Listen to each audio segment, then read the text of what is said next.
I want to talk about the neo-Confederates of today, the party, if you will, of the Confederacy. Now, for a lot of leftists, that's the Republican Party. There was a big switch, and the Republican Party is now the party of the Confederacy. But this is not true. The Republican Party, in fact, remains anchored to its Lincoln tradition. The Democrats remain the party of racism. But I'm not going to talk about the party so much. There's a very interesting article in American Greatness by Victor Davis Hanson.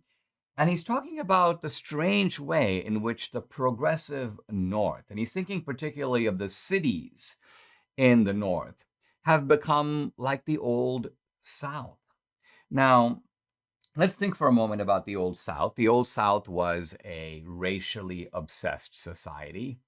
Racially obsessed not merely in the line between white and black and the idea that the blacks were inferior, they deserved to be slaves, but also in the very strange way that the poor whites in the South were themselves, even though they had no direct stake in slavery, they were taught, largely by the Democrats, a kind of racial ideology that said, hey, you might be a poor farmer, you may have no money, but you know what? You're superior to all the blacks in the region.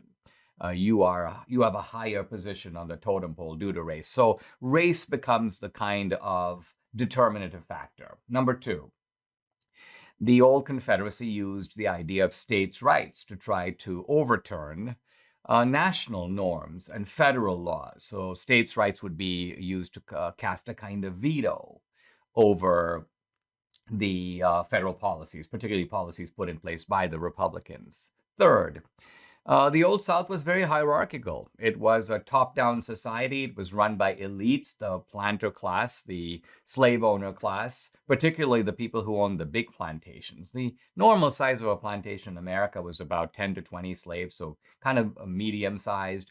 But the people who owned 500, 1,000, in some cases 2,000 slaves. These were the giant plantations, hugely profitable, and this was the sort of aristocracy, if you will, of the old Confederate South. And finally, the South was stagnant. It did produce cotton, but apart from so-called King Cotton, it didn't produce a whole lot else. And so what happened is that as immigrants came to America, they didn't go to the South.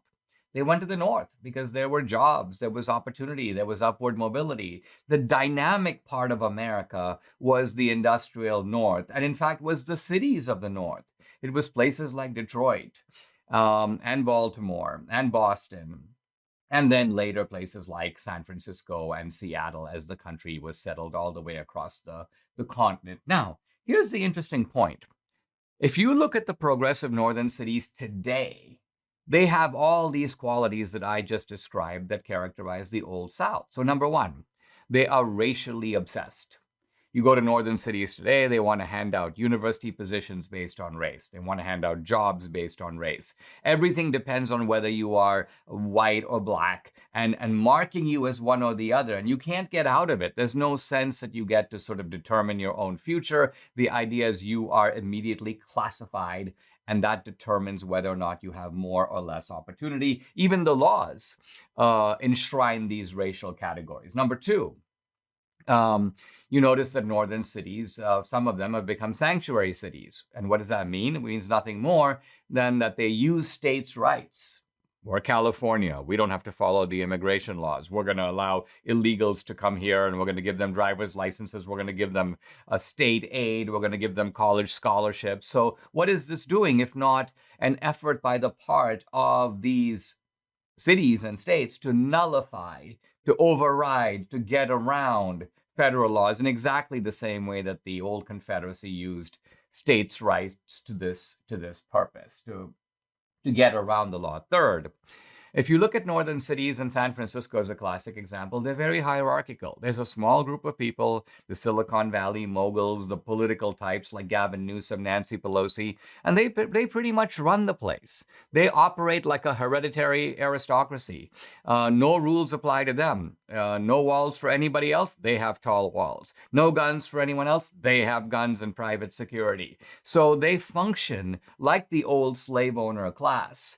in which they operate in a kind of upper tier that is not available to anyone else. And finally, these cities are now stagnant, just like the Old South. There's no real opportunity there. Yes, you can come in as a busboy and end up as a waiter, but there's not a whole lot else you can do. You're stuck. The working class is stuck. In fact, many of them live in shanty-like conditions, almost like the old slave quarters.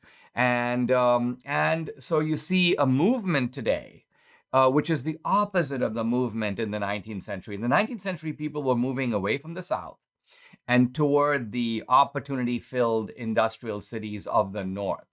But now, think about it. People are moving out of New York, out of New Jersey. They're moving away from cities like Detroit and Baltimore.